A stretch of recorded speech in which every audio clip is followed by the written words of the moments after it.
First weakness, the U.S. military's dependence on satellites. If hostilities broke out, experts say China could take out dozens of American reconnaissance or communications satellites within hours. Space weapons don't necessarily have to be that sophisticated in terms of technologically sophisticated.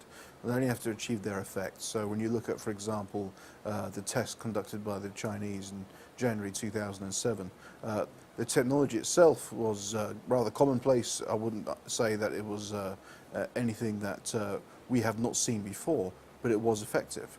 And that's something to take note of. Whether they can be banned or should be banned, I'm deeply skeptical about the idea that we can ban these kind of weapons. Again, I take you back to the idea that so long as we derive great benefit from these satellites that we are so dependent upon for military and economic and diplomatic purposes, they will always remain a target in any adversary's eyes. In order to persuade adversaries not to attack these satellites, we essentially need to stop being critically dependent upon them and take them out of the equation. I don't see how any arms control ban out there, proposed ban that is going to take away that political, if you will, motivation of others to target our satellites, or indeed for us to target satellites of others. I think we're seeing the inevitable extension of war into space. And just like we take down an enemy's air capability because they would derive great benefit from it if we didn't, so we will see powers in the future trying to deny other powers the benefits of space power. With more and more space powers emerging on the scene with each passing year, many of them emerging in regions that are rife with geopolitical tension, it's a very real possibility that the first conflict in space will involve powers other than the United States, or indeed its close allies. I can envisage, for example, potential conflicts in space between, say, states in Southeast Asia and China over the South China Sea. I can envisage a conflict in space spilling over from a conflict on land between India and Pakistan, or indeed between Israel and Iran. You name current geopolitical tension, there's at least one or two belligerents that are space capable, and it's very easy to see how anything that will get out of hand will then spill over into space. None of which will involve the United States, at least directly.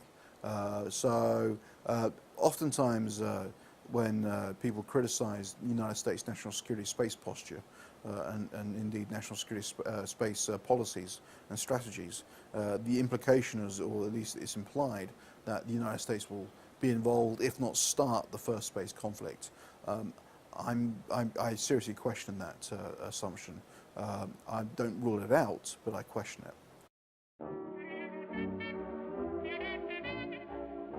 We have norms at sea, but that hasn't prevented naval conflict.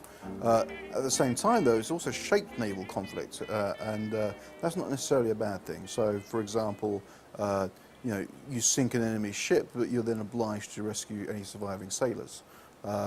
And those that do not conform to those norms are then ostracized in the international community. We saw that, for example, with German U-boat warfare in World War I and World War II, and it just strengthened the case against the Axis powers. So I'm not saying that norms are a waste of time. They're not. I think they're necessary and they're inevitable. At the same time, though, let's be realistic about what it is they're going to do for us. Norms will not prevent conflict in space. So long as we derive economic, military and diplomatic benefit from using space, I think conflict is going to be an inevitable factor. However, we can shape how that conflict is conducted by establishing norms for the better. So, and norms are the best way of establishing norms, in my opinion, isn't necessarily from a code of conduct that's currently circulating, written by policy wonks in Brussels and elsewhere who don't necessarily operate satellites on a day-to-day basis. I think real norms will take place when best practices as practiced by satellite operators every day, and the commercial world gives us lessons here, when best operating practices as practiced by them are adopted as best operating practices worldwide, then you might see the establishment of grassroots norms that take hold and build over time norms for spacefaring nations that most spacefaring nations can then abide by.